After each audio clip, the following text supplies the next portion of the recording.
Smooth, happy dog, and she loves it. You won't believe how happy your dog will be. Dynavite for life. DINOVITE.com. Civilians fleeing areas near Ukraine's eastern front, describing scenes of devastation. Their towns and villages under a sustained attack from the Russians. More than 270 people boarded an evacuation train on Sunday, heading west to safe areas of Ukraine from the town of Pokrovsk.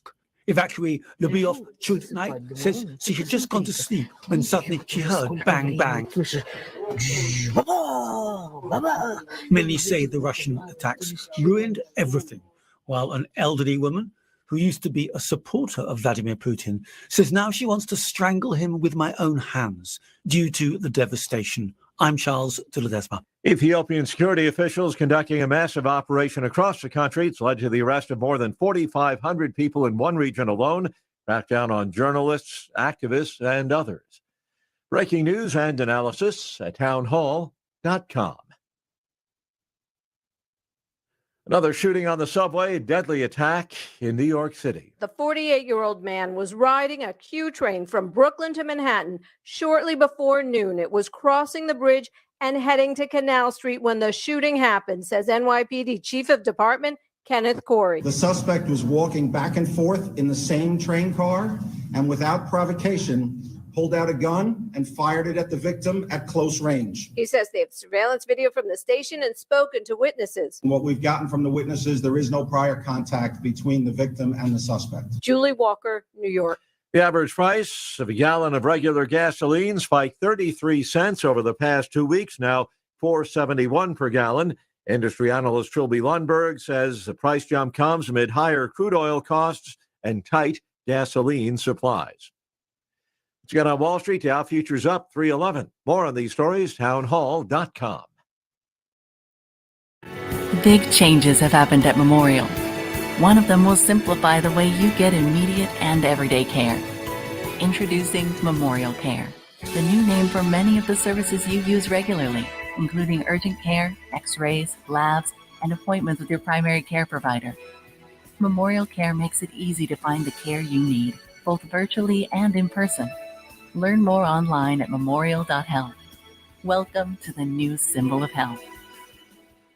In 2022, First National Bank and Trust Company of Clinton is celebrating its 150th anniversary. Follow them on Facebook or visit their website at firstinbtc.com for exciting announcements. As they celebrate all year long, First National Bank and Trust Company's goal is to ignite prosperity by helping its clients do more with their money. Thank you for being part of their story for 150 years. First National Bank and Trust Company, member FDIC. John Milheiser has had enough of the corruption and of career politicians who've forgotten their job is to serve you. John Milheiser is a former prosecutor who spent years putting murderers and drug dealers behind bars, and he doesn't back down from a fight. John Milheiser has prosecuted public officials for corruption and played a key role in the investigation and indictment of Mike Madigan. Springfield is a mess. Send a prosecutor to clean it up. Vote John Milheiser for Secretary of State. Steve Kim is a born fighter. The son of immigrants, Steve Kim knows what it's like to walk unsafe streets and knows exactly how to clean them up. That's why Steve Kim is running for Attorney General, to fight crime and throw the thugs and gangsters in jail, to end Madigan's corruption that has reached the top levels of our state, and to bring the rule of law back to Illinois. Get tough on crime, end corruption. Vote Steve Kim for Attorney General. Paid for by Citizens for Judicial Fairness. We are 7 minutes after 7 o'clock on this Monday morning. We start the new day and new work week under partly sunny skies, and it is a chilly morning, 46 degrees. It feels like 44 outside. Local information that makes a difference. Here's your regional weather. Sunny with a high in the upper 60s on this Monday. An east-northeast wind today at 10 to 20 miles per hour. Clear tonight, a low near 50 degrees. An east-northeast wind at 10 to 20 miles per hour. Tuesday, partly sunny, highs in the lower 70s, an east wind tonight at 10 to 20 miles an hour. Tuesday night, chances of rain showers, temperatures around 60 degrees, between a quarter and half an inch of rainfall Tuesday night. More showers and storms, breezy on Wednesday, highs in the upper 70s, a south wind at 15 to 25 miles per hour. New rain on, wind gusts on Wednesday of 35 miles per hour, and new rain between a quarter and a half an inch. A chance of a shower and storm still Wednesday night, lows in the upper 50s, a 30% chance of rain on Thursday. Otherwise cloudy, highs in the upper 60s, and Friday sunny, highs in the mid 70s. We start the new work day and new work week under partly cloudy skies in Clinton. Right now, 50 degrees in Bloomington, 51 in Hayworth, 50 in Leroy, 48 in Farmer City, 50 in Champaign and Monticello, 45 in Decatur, 50 in Lincoln, 51 in Springfield, and 55 in Peoria. 46, partly cloudy in Clinton. Feels like 44 to start the day. East winds are calm, 97% humidity, 10 miles of visibility here this morning. Weather anytime is at DeWittDailyNews.com. From regional radio, DeWittDailyNews.com, and the WHOW app. This is local information making a difference. Top of the morning. Thanks for being with us. Coverage of the WHOW Morning Show streams to Facebook and YouTube. It's brought to you by Peterson Insurance, your Pekin Insurance agent in Clinton. And news is brought to you by Baum Chevrolet Buick in Clinton, your Silverado headquarters. The DeWitt County Board at its Thursday night monthly meeting discussed the future of the contract with the current Marina operator, agreeing to extend the contract for another year. DeWitt County Board Chair Terry Ferguson told Regional Radio News on the WHOW Morning Show Friday the discussion Thursday centered around the long-range future of the Marina versus the current agreement in place. Well, for 1 year there last October, I think it was, we're going through quite a few changes and improvements, and Dan Matthews gave a pretty good argument that, you know, changing horses here in the middle of the year like this is, we need a little more time to think about what the future of the Marina is for the county. You know, do we want to continue with a partner, kind of a contract management? Do we want to go with an employee of the county running it, or do we want to sell it?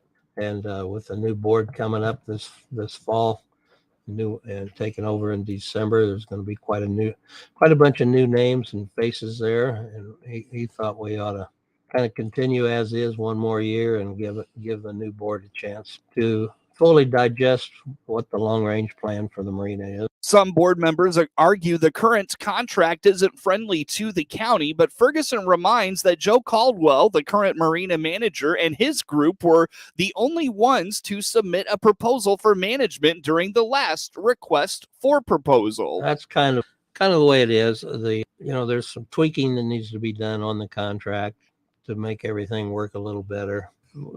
In order to do that, you know, you got to reopen the contract. You got to put it out for bid and determine what we want to do to keep going with to spend the time we need to develop the long range plan for the Marina. Mm-hmm. We don't want to enter into another agreement like we've got now when maybe that really isn't what we want to do.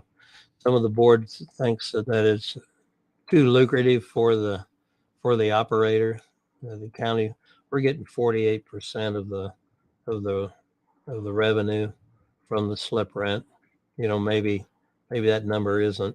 Maybe it could be a little higher. You know, we don't know.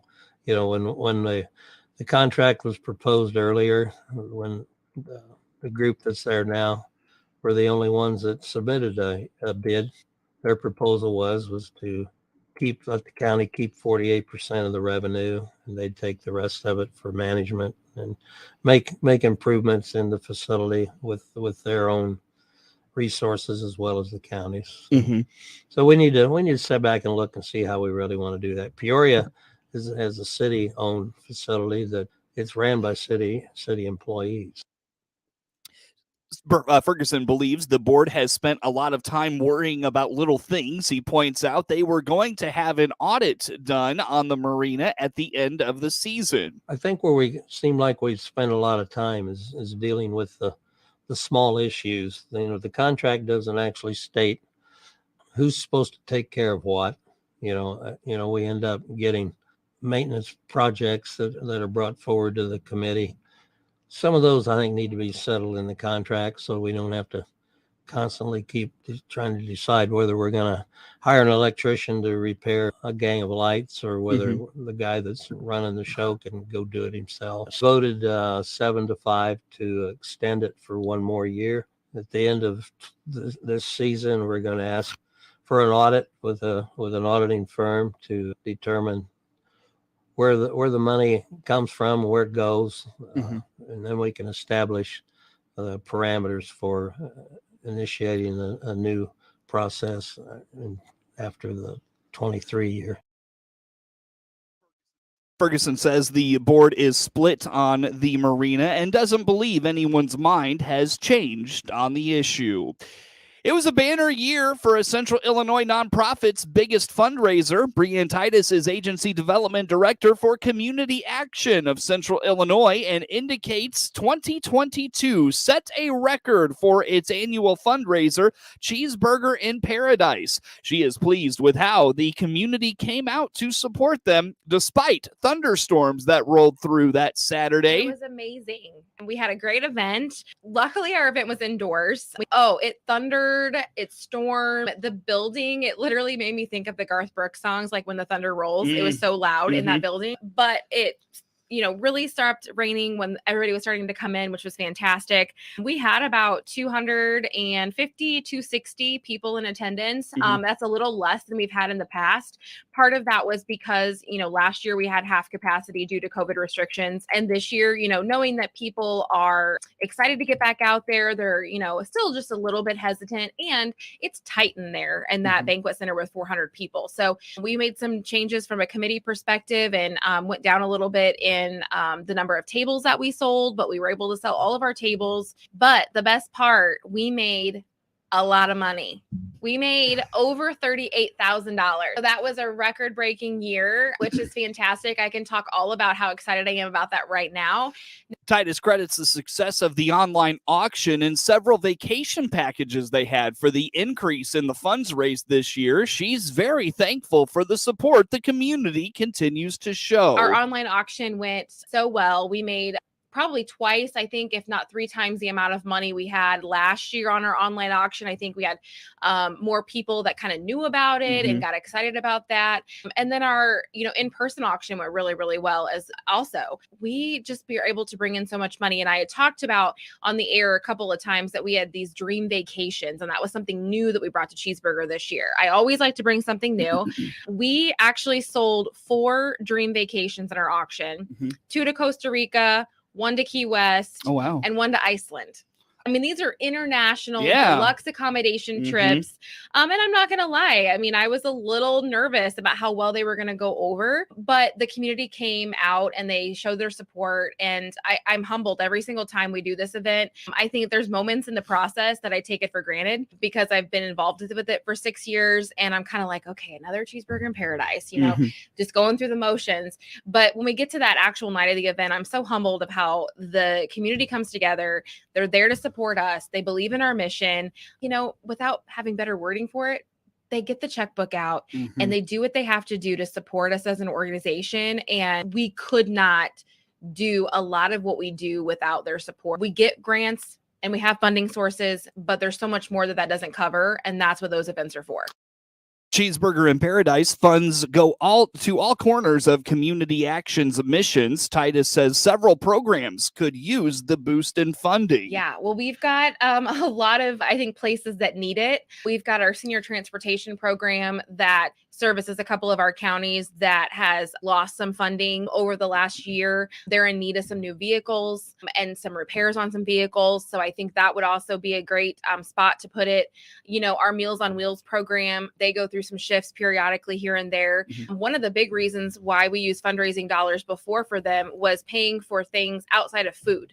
During COVID, paying for toilet paper and paper towels and things that they weren't getting that our grant wouldn't pay for. We have our LIHEAP program that we've talked a little bit about on the air before, and we've gotten a lot more money from the federal government to pay the client their bills, but not necessarily more money to pay for our people to execute the program from an operational perspective. I see. So we've got some programs that are going through some financial cash flow differences and changes, not really issues, but just kind of changes in their normal budget year. And so I think this money is definitely going to help be able to help multiple programs kind of navigate those changes. Sure. Titus takes pride in the fact Cheeseburger in Paradise offers an atmosphere that makes it an event that people want to come out for, with live music, fresh food straight from the grill, and plenty of great drinks and entertainment for everyone.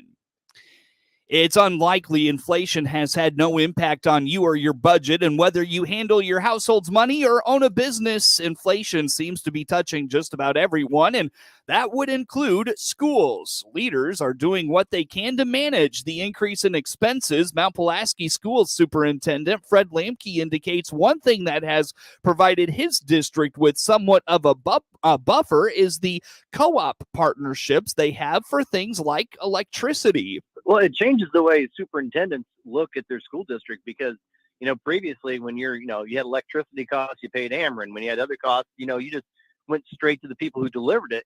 But now we're having to be creative in how we choose to find these things. For example, for our electricity consortium, we used to pay our money straight out to Ameren. And those costs were just whatever Ameren wanted them to be. I got a part of an organization through the Illinois Association of School Administrators called Future Green. And I was able to get onto a 2-year contract that shaved probably about a third of our cost off of our electricity use. Now that contract sunset in April, but that consortium is now growing to over 400 school districts in 3 different states. And right now it's looking at that's going to give us up to another third decrease in what we would normally be paying on electricity. So again, we have to be creative. We have to look to other sources. We have to look for other benefits to try and keep up with the rising cost of things so it doesn't negatively affect our instructional program. Increasingly, in the last couple of decades, schools have been charged with feeding children more meals than just lunch, and the things they are mandated to feed kids have grown as well. Lamke says those rising costs, again, have forced them to get creative. Yeah, and that's where we had to get creative. We've gone to another consortium for our food program. We hired in last year OPA, which is a major they're not only a food distributor, but a management system for schools. And they're based out of Missouri, but they're in 5 different states. They have thousands of schools. And again, with that, they have this huge purchasing power that allows us to cut our food costs. Whereas if we were operating our own individual cafeteria like we've done in the past, we'd have the inflated food costs because we have no buying power as a single district. So again, we've had to be creative, go to that consortium program and allow us to find those discounts where we can. According to Lamke, the costs of gas are just going to have be something they have to deal with. But again, points out there are options for co-op opportunities. Gas prices are a whole nother story because you have to get your kids to school, you have to get them to events. So it's almost one of those bullets you have to bite. But there is also through the regional county of Region 17 schools, they have a fuel consortium. Again, I keep going back to that word, but again, where the county schools, they buy fuel in bulk and then they issue that out to the school districts in the savings. Now, we are not a part of that right now because in the past, we've always been able to find really good agreements with local companies. But that's something that we'll have to look at in the future as well to see how those prices affect us and how long they stay high. Like other sectors of society, schools are feeling the impacts of inflation, but they are taking up some initiatives this summer to help those in the Mount Pulaski community that are impacted by the rising costs of everything. It is 21 minutes after the hour. We've got plenty more to get to coming up on the WHOW Morning Show. Having a hard time finding the correct new car, truck, SUV, or crossover to fit your needs? This is Scott Baum from Bob Chevrolet Buick here in Clinton. Some lots look low on inventory, so go to our website, look at our pre-order and reserve tab. You'll see inventory in transit, which are built and on their way to Clinton, and in production, new Chevys and Buicks, which are being built and will arrive soon. Or you can always call our sales team. They can help you find the correct one just for you. BombChevyBuick.com, right from the start. We are 22 minutes after the hour here on this Monday morning. The WHOW Morning Show streams to Facebook and YouTube. It's brought to you by Peterson Insurance, your Pekin Insurance agent in Clinton. And the news is brought to you by Baum Chevrolet Buick in Clinton, your Silverado headquarters. COVID is ramping up again in several areas of the state. The State Department of Public Health reports more than 40,000 new cases of infection and 56 new fatalities in the past week. 39 counties are at the medium level, while Boone, Lee, Stevenson, Winnebago, Peoria, Tazewell, Champaign, and Ford are at high. Interim Director Dr. Amal Tokars urges those who haven't gotten the vaccine to do so, including the booster shots. Additionally, if you find that you're positive, call your provider immediately to see which therapeutic is right for you. Don't wait to feel sick. When people wait to feel quite sick, it is not nearly as efficacious. she urges those that do get sick to call their doctor right away for the appropriate therapeutic treatments. Remember, this is not instead of getting vaccinated. This is in addition. If you get sick, your provider will know what therapeutic is right for you. Ask immediately while you're feeling well, as soon as you know that you're positive. Tokars says those in counties with the high rating should consider wearing a mask indoors, as well as anyone else who plans to be around a lot of people or has an underlying medical condition. Deere & Company Friday reported fiscal second quarter profits of $2.1 billion on a pre-share basis. The Moline-based company says it had a net income of $6.81. The results exceeded Wall Street expectations. The average estimate of 10 analysts surveyed by Zacks Investment Research was for earnings of $6.65 per share. The ag equipment manufacturer posted revenue of $13.37 billion in the period. Adjusted revenue was $12.03 billion. That fell short of street forecasts. 6 analysts surveyed by Zacks expected $13.44 billion. Over 3,500 Blue Jackets are expected in Springfield next month. The Illinois State Convention is June 14th through the 16th at the Bank of Springfield Center, says Illinois FFA Executive Director Mindy Bunselmeyer. Yes, we're very excited. The opportunity to gather together as an entire state, not in regions of the state, and inside where it's nice and cool will be very refreshing change of pace. It is what? Yes, we're very excited. The opportunity to gather together as an entire state, not in regions of the state, and inside where it's nice and cool will be very refreshing change of pace. We're just beyond excited to have our officers not only celebrate the success of all of our FFA members throughout the state, but to elect our new team, gathered together as one is going to be a really exciting time. And I don't know what to predict. There's part of me that will think that our numbers will be up because everyone is so hungry to come to stuff, but we're also competing with everything else that's now being put back in place again and operating as quote unquote pre-COVID. And so our numbers could be down because our competition is stiff. Kids are wanting to do things. And so I'm not exactly sure where our numbers will be, but traditionally we're anywhere from 3,500 to over 5,000 on any one of those given days. The first day is usually our lightest day, and then the next 2 days really pick up. State degrees are presented on Wednesday, June 15th, and that's our biggest day, of course, because we have over 500 students earning their state FFA degree, which is still less than 2% of our statewide membership. So it's still a very prestigious award, even though that number sounds bigger. We're over 23,000 FFA members in the state of Illinois right now. So really exciting times. But when the state degree is awarded, that's the time when mom and dad come and grandma and grandpa, and we get a good crowd of family feeling and lots of people there to celebrate those recipients. So Wednesday's our big day. And then, of course, elections are on Thursday.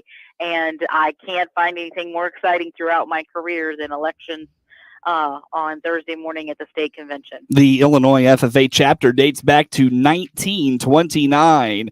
This is Older Americans Month, and the theme this year is Age My Way. The goal is to promote services that are always available to help seniors stay in their homes. Illinois Department of Aging Director Paula Basta says the best place to start is the state's senior helpline. The senior helpline will ask folks a couple questions. Where do you live? And then get you in touch with the closest local area agency on aging, if that's what you need to know more about, or if you need to have our program through the community care program, CCP. We have seen a large increase both in the federal dollars and state dollars to do things like expanding our home delivered meals, expanding our caregiver programming. So there are definitely more services out there. So we really would want people to access them for whatever it is that they feel they're going through. The senior helpline number and several other resources, including in-home services, emergency home response, automated medication dispensers, and support for caregivers, is available online at illinois.gov/aging. Many opportunities to shop the farmers markets throughout Illinois are here. Illinois Farm Bureau Associate Director of Food Systems Development, Ragella Scaluzzo, is promoting an online resource for customers. We are moving out of winter markets back to our traditional outdoor markets that we will see run through November, which means every week you can show up at a farmer's market and get goodies. And it's really fun to watch this unfold. If you're living in Southern Illinois, you already see strawberries. We are in the height of asparagus right now across the state. And so we're really getting into that exciting time where we're going to start seeing all of our favorite goodies available from our producers, because we have an awesome state that grows everything. And if you are looking for a farmer's market in your community, believe me, there is one nearby. We have almost 400 farmers markets throughout the state of Illinois, and you can probably find one every day of the week if you look hard enough. If you want to know where those are, you can go to specialtygrowers.org/shoplocal, which is our local food and farm directory we do in partnership with several organizations, including the Farmers Market Association. It's powered by Market Maker, and there's over 2,300 food and farm businesses in our system. And you can search by product. So if you're looking for those strawberries, go for it. Or you can search by market. So if you're looking specifically for farmers markets, you can search by that and see what all farmers markets are in your community. Again, the web address is specialtygrowers.org/shoplocal. Coverage of the morning show brought to you by Baum Chevrolet Buick in Clinton, your Silverado headquarters. We stream to Facebook and YouTube. Brought to you by Peterson Insurance, your Pekin Insurance agent in Clinton.